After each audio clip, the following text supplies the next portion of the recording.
अरे बहना, भगवान कन्हैया ने भादों की रात्रि में जन्म लिया है। बता भैया रामधन कैसे? सुन। सुना।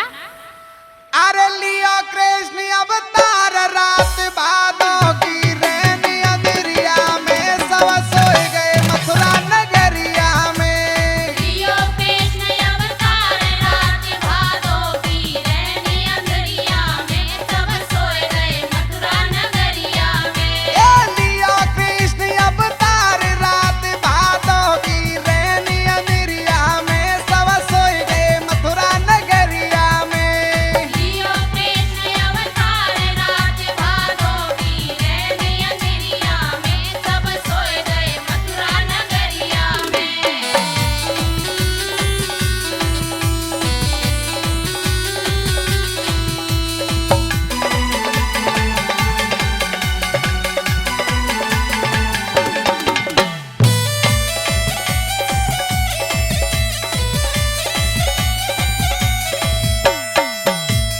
नीलम सुना। बस देव देवकी का जन्म लियो। वसुदेव देवकी के जन्म लियो। जेलन को तारो टूट गयो। जेलन को तारो टूट गयो। बस देव देवकी का जन्म लियो। जेलन को तारो टूट गयो।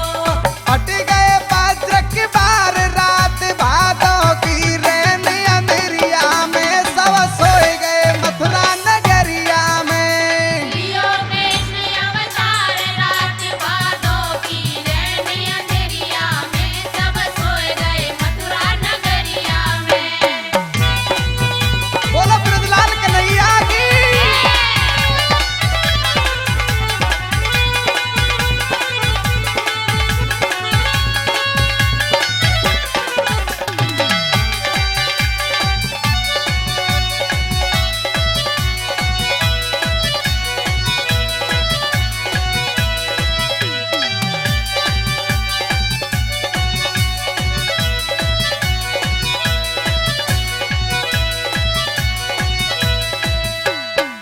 अरे बहना नीलम, हाँ? बसदेव जी देवकी के हथकड़ी लग रही, टूट गई वो। अच्छा। हाँ, भगवान की कृपा से हाँ। खुल गई हथकड़ी हाथन की। गई हथकड़ी हाथन की। आए टूटी बेड़ी पामन की। आए टूटी बेड़ी पावन की। खुल गई हथकड़ी हाथन की। आए टूटी बेड़ी पावन की। सब सोए गए पहर दहर रात भादों की रैनी अंधेरिया मेरे सब सोए गए मथुरा नगरिया में। लियो कृष्ण अवतार रात भादों की रैनी अंधेरिया में सब सोए गए मथुरा नगरिया में।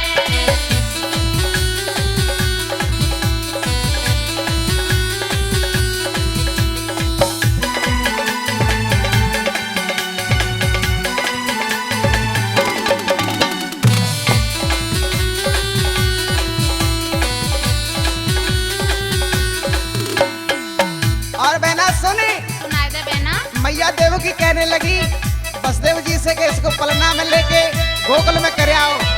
तो पलना में लेके बसदेव जी जा रहे। बसदेव चले सिर धर पलना।